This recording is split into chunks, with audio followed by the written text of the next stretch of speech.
This tutorial is on how to create a poll in Zoom Pro, because polling really is only a Zoom Pro account feature. However, if your participants only have Zoom Basic, they can still participate with you. In fact, I'm launching this meeting from my Zoom Pro account as Christy Chandler. Hi.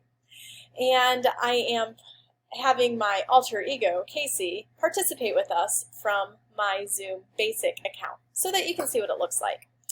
So when you're launching your meeting, you'll see all of your options down at the bottom, and polling is going to be the left of your share screen. Now, if you have your screen set so that it's a little bit smaller, it's actually going to hide under the More button. So just look around for it until you find it. Once you open it, if you've not already made any polls previously, it's going to give you the option to add a question. So when you do that, it's going to pop up with this screen where you can enter a title for your poll and start adding questions. So let's call this #StayAtHome and make our first question, where will you be traveling today? You have two options that your users can choose, one choice or multiple, and this one I'd like to be a multi-select. So I've just put in some answer choices here simply by clicking on each line that I want. If you scroll down, you'll see you have an option to even add another question if you'd like to, and so on and so forth. So I'm going to go ahead and put a second question as a single choice.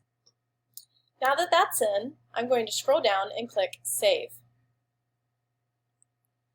Back on my Zoom, I'm going to go back to More and Polling, and my poll pops up. Now, you can set the poll ahead of time so that you're not doing it during the meeting, but I'll cover that in a different tutorial. Once you're ready, you simply click Launch Poll. You will get the progress monitoring on your side, and then your participants will get the actual poll on their side. So let's see how Casey's going to answer today.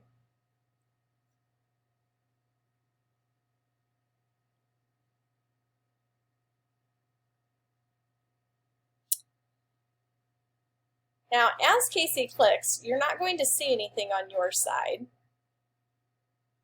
until she clicks Submit. Once that happens, you're going to see real-time results as all of your participants start filing in. But notice Casey doesn't see anything. So once you're finished, you need to click End Poll, and then you can share the results. And Casey will be able to see all the results on her screen as well. And that's it. You can simply click Stop Sharing for that to disappear. Casey can close it out on hers, and you've done a poll. Happy polling!